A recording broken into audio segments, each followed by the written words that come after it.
समय की बात है। पहाड़ियों और हरे भरे जंगलों के बीच बसे एक छोटे से गांव में एमिली नाम की एक युवा लड़की रहती थी। एमिली अपनी दयालुता और करुणा के लिए दूर दूर तक जानी जाती थी। उनका जानवरों से विशेष जुड़ाव था और वह उनकी भाषा समझ सकती थीं। गांव के जानवर उसका सम्मान करते थे और अक्सर उससे सलाह लेते थे।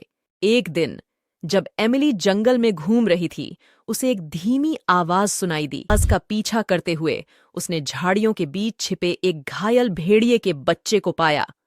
उस बेचारे प्राणी के पंजे में एक कांटा फंस गया था। बिना किसी हिचकिचाहट के एमिली ने सावधानी से कांटा हटा दिया और छोटे पंजे पर पट्टी बांध दी। भेड़िए का पिल्ला, जिसका नाम उसने लूना रखा, उसका वफादार साथी बन गया। जैसे ही एमिली और लूना ने एक साथ अधिक समय बिताया, उन्होंने जंगल के अंदर एक छिपे हुए रास्ते की खोज की।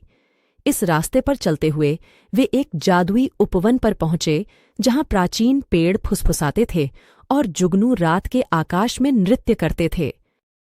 यहीं पर एमिली ने प्रकृति के रखवालों, रहस्यमय प्राणियों के बारे में सीखा, जिन्होंने प्राकृतिक दुनिया के संतुलन की रक्षा की। एक दिन गांव को भयंकर सूखे का सामना करना पड़ा। फसलें सूख गईं और नदी सूख गई। ग्रामीण हताश थे, लेकिन एमिली को विश्वास था कि वह मदद कर सकती है। उसने प्रकृति के संरक्षकों से मार्गदर्शन प्राप्त करने के लिए लूना को अपने साथ लेकर जादुई उपवन की यात्रा की।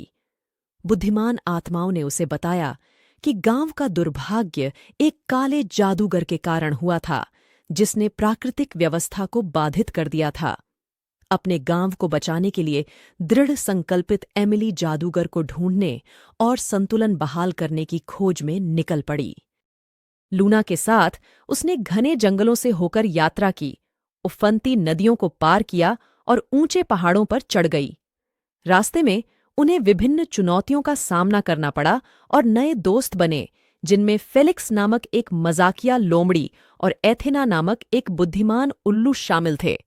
कई परीक्षणों और रोमांचों के बाद एमिली और उसके दोस्तों ने अंधेरे जादूगर का उसकी मांद में सामना किया। बहादुरी और चतुराई से उन्होंने उसे मात दी और उसके अभिशाप को तोड़ दिया, जिससे सूखा समाप्त हो गया।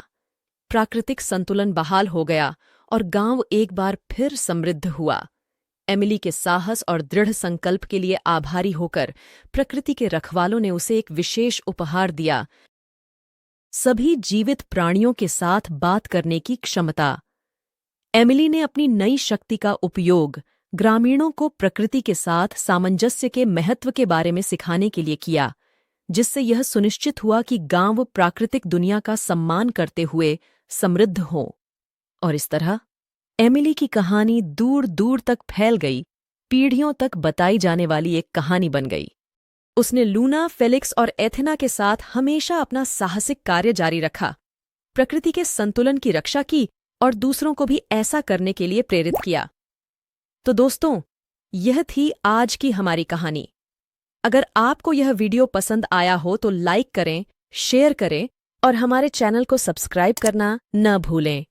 हम मिलेंगे अगली कहानी के साथ। तब तक के लिए अलविदा।